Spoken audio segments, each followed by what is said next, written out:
Hi, it's G here with another simple lesson for teachers and students. So, I've been thinking today about what's going to be the best short presentation that I can make. And I had a conversation already today with a student, and the student said to me that she didn't find time for something that she needed in the past. We were talking about past experiences, and she said, I didn't have time for me. I didn't find time for me. And this got me thinking about some of the choices that we have to make in life. And very often when we make choices, in fact all the time, we have to look in the mirror. No greater pop song than Michael Jackson's Man in the Mirror. Just go and take a second to read the lyrics to that song. It's fantastic. So the concept is the concept of reflection, and how reflection can help us as teachers and students with what we need to learn and how we progress through life. And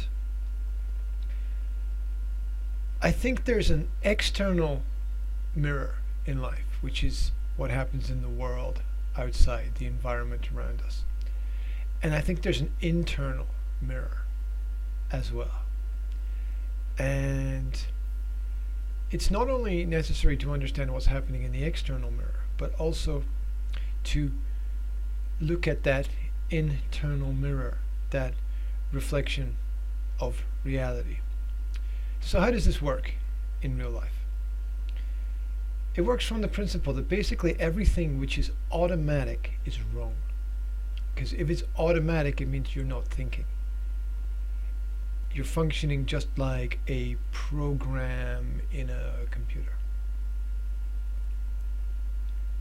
So the program is loaded into the computer, and the computer executes the program basically without thinking. And the program comes from your early childhood experiences. And what these programs cause is they cause you to react in a certain way. They cause reaction. It's like a reflex reaction. You know, like where somebody hits your arm or your knee, and your arm or your knee moves and you can't stop it. And so we go through life with a lot of these reflex reactions to everything which happens around about us, which brings me to the first important key of development and change, which is, if it's a reflex, it's automatic, and if it's automatic, it's basically wrong. So we want not to react in any given situation. We want to respond. We want to be able to control the reaction, to control the response. We want it to be a slightly slower process where we are thinking before we engage, where we don't react just with feeling, but we understand the difference between reaction and response. And this is the response that happens in our internal space when we look at ourselves inside. It's a little space we create for ourselves, for our own thoughts, for our own ideas. It's the core of ourselves.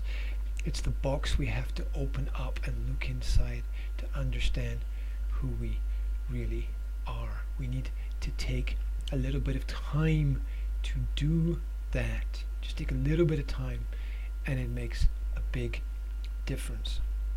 And the concept of time is key, because if you look at the etymology of time,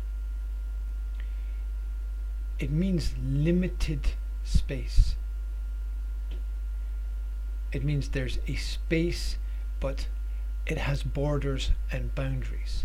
Time means limited space. So you have eternal space, which is the external world, and then you have internal space, your internal world, where you can make the changes that you need to make in yourself. You can't control the universe, but you can control you in the universe.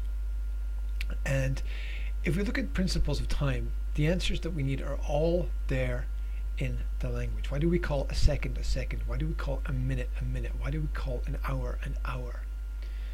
The hour is a concept of belonging. It's our time. It's our hour. It's our time. It belongs to us. It's very personal.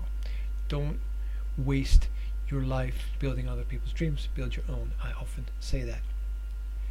Then we have a minute. What's a minute? Well, minute is the same as minute. The spelling is the same. And minute is a small part of time. And by focusing on these small parts of time, we can change the larger parts. Small changes every day over a long period of time make enormous differences. And then we have seconds. Why is a second called a second and not a first? Because first you have to think before you react. First think, second react, and then you've got that second. You've got your seconds in which you act to make differences. First thought, second action.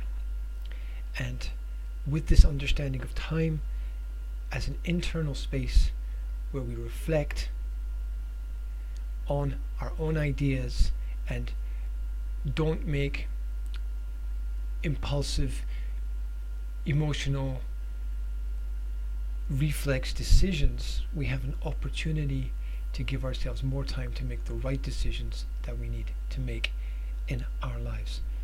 And